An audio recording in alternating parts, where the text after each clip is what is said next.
नुकत्याच हाती आलेल्या वृत्तानुसार धुळे, नंदुरबार आणि जळगाव जिल्ह्यांमध्ये एकच खळबळ उडवणारी घटना समोर आली आहे। पोस्ट ऑफिसला बॉम्ब ठेवण्यात आल्याचा इशारा मिळाल्याने प्रशासनासह नागरिकांमध्ये भीतीचे वातावरण निर्माण झाले आहे।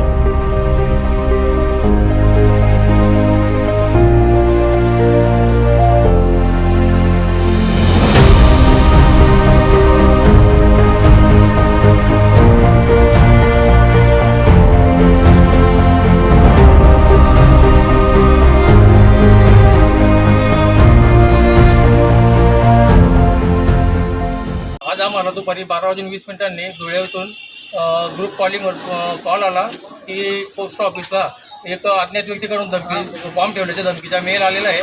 त्यामुळे संपूर्ण पोस्ट ऑफिस बंद करण्याचे आदेश देण्यात आले होते।